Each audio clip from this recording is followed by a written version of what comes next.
We tend to think of creativity as this magical, elusive talent you're either born with or not. But what if that's all wrong?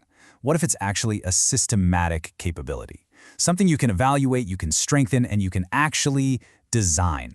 So today we're going to explore a framework that treats creativity as a thinking system, not just some random spark of inspiration. But first, let's just talk about the stakes here, because they're huge. I mean, it's the question that keeps executives up at night, right?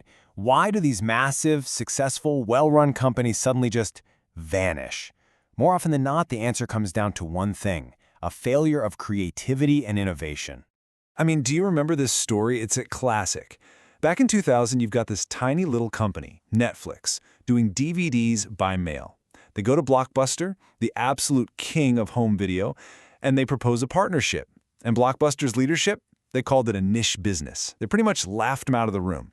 Well, fast forward 10 years, Blockbuster's bankrupt. It's really the ultimate cautionary tale. Yeah, and this quote from Henry Chesbrough just hits the nail on the head.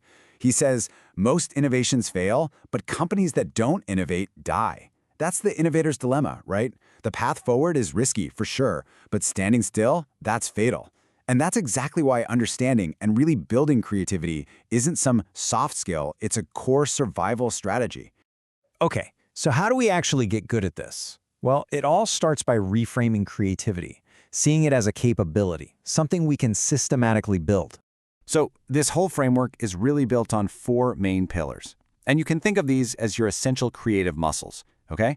You've got imagination, that's for generating new possibilities, then expression, to make those ideas real and tangible, risk-taking, to push past what's safe and obvious, and finally, reflection, which is all about learning and refining as you go.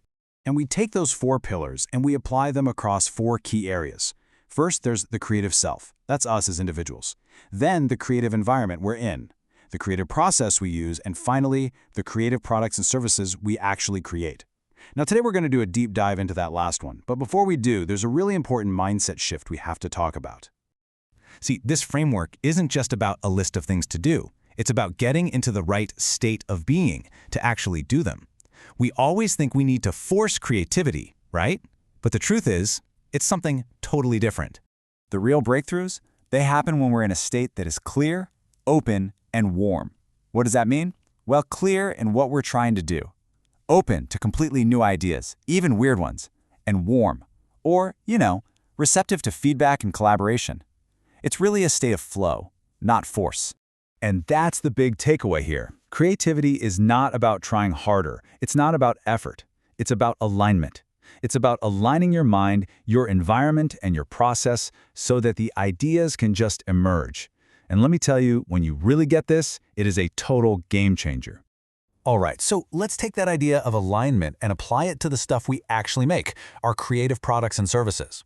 Because let's be honest, this is where the fear of judgment can just completely paralyze us. But what if? What if we looked at our outputs in a totally different way? This might be the most liberating idea in this entire framework. That thing you made, your first draft, your prototype, that new business idea, it is not a final verdict on your talent. It's not a test that you pass or fail. No, instead think of them as signals. They're just data. They are learning artifacts. They give you incredibly valuable information about what's working, what isn't, and where you should go next. Every single thing you create is just a stepping stone. And this is what the real creative cycle looks like. See? It's not a straight line, it's a loop. You start with your inputs, you run them through your creative process, and you get an output. But that's not the end of the story. The most important step is what comes next, learning from that output, because that learning becomes your new, much smarter input for the next time around. Okay, so how do we make this practical, right? How do we actually turn our ideas and our prototypes into that high-quality input that we need to keep getting better? Well, it starts with a structured process. First, you diverge. This is where you just open the floodgates and generate as many ideas as you possibly can, no judgment allowed. Then you converge. This is where you get critical, you assess all those ideas, and you pick the most promising one to move forward with. It's this beautiful rhythm of expansion and then focus. And a lot of the time, your goal here is to build a prototype. And remember, a prototype is not the final product. It's a tool for learning. Its whole job is to show people the value of your idea, not just tell them about it. And it can be super simple: a sketch, a mock-up, a really basic model, anything that makes the idea tangible. Okay, and check this out. This is a fantastic tool for turning that feedback into fuel.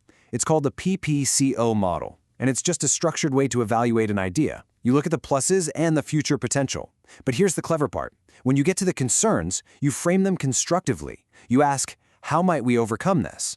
And then you actively brainstorm ways to solve for those concerns. It literally transforms criticism into a creative prompt. And this brings us right back to that core idea we talked about.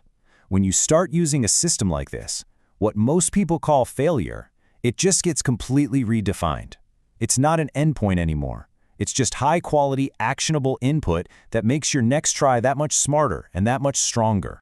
So, the big takeaway from all of this is pretty simple. You don't have to just sit around and wait for creativity to strike like lightning. You can actually design a system for it. You can build this capability in yourself and in your teams. Now, we've really only scratched the surface here today. This entire framework, with all the tools and exercises for every pillar and every domain, is taught in depth inside the course Evaluating Your Creativity over at the School of Creativity and Innovation. It's really a shift from seeing creativity as an accident to treating it as an architecture that you can build. So, the final question is for you. Are you ready to stop just hoping for innovation and start building a reliable system for it? Are you ready to evaluate, strengthen, and design creativity as a true capability?